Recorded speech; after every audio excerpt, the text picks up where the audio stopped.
Why rupees is falling down against dollar? It's been a difficult summer for the Indian rupee. It has been falling, hitting new lows every day. Today was another record. The Indian rupee dropped below 80 against the dollar.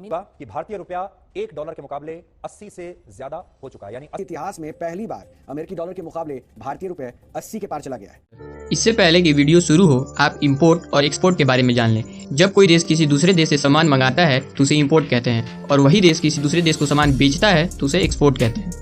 जब विदेशी importers India से goods import करते हैं तब उन्हें dollar को Indian rupee में बदलना पड़ता है, जिससे कि उन्हें $1 के बदले ज़्यादा रुपए मिलते हैं और वे और अधिक इंडिया से इंपोर्ट करते हैं, जिससे भारत का एक्सपोर्ट बढ़ता है। और वहीं रुपए के कमज़ोर होने से crude oil, mobile phones, metals, electronic devices जैसे इंपोर्टेड सामानों की दामें बढ़ेंगी, क्योंकि रुपए की कमज़ोर होने की वजह से हमें उनके लिए ज़्यादा कीमत चुकानी पड़ेगी।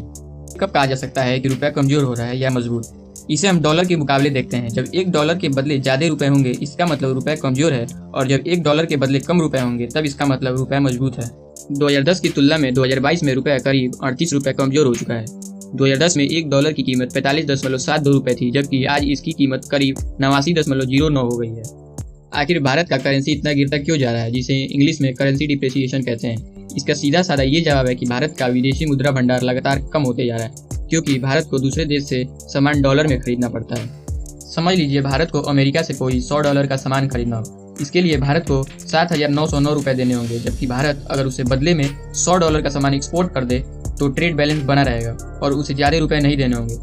पर ऐसा नहीं हो पाता है। भारत इंपोर्ट ज़्यादा कर लेता है एक्सपोर्ट के मुकाबले, और इसी कारण से यह एक इंपोर्ट ओरिएंटेड कंट्री है।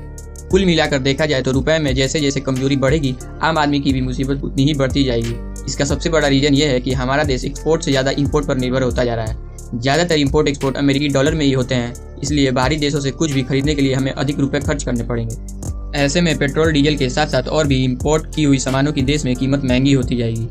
डॉलर की कीमत सिर्फ रुपए के मुकाबले ही नहीं बढ़ रही है, डॉलर की कीमत दुनिया की सभी करेंसी के मुकाबले बढ़ी है।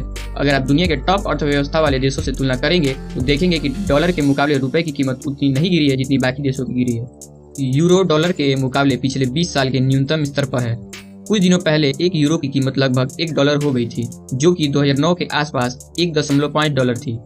साल 2022 के पहले 6 महीने में ही यूरो की कीमत डॉलर के मुकाबले 11%, येन की कीमत 19% और पाउंड की कीमत 13% गिरी है।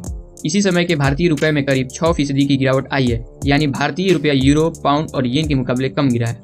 आखिर डॉलर के मुकाबले रुपए की कीमत कैसे तय होती है?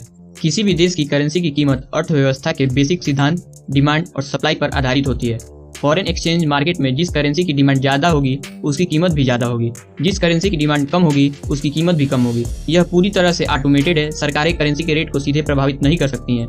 करेंसी की कीमत को तय करने का दूसरा एक तरीका भी है, जिसे पेग्ड एक्सचेंज रेट कहते हैं, यानी फिक्स्ड एक्सचेंज रेट, जिसमें एक देश की सरकार किसी दूसरे देश के मुकाबले अपने देश की करेंसी की कीमत को फिक्स कर देती है। यह आमतौर पर व्यापार बढ़ाने और महंगाई को नियंत्रित करने के लिए किया जाता है।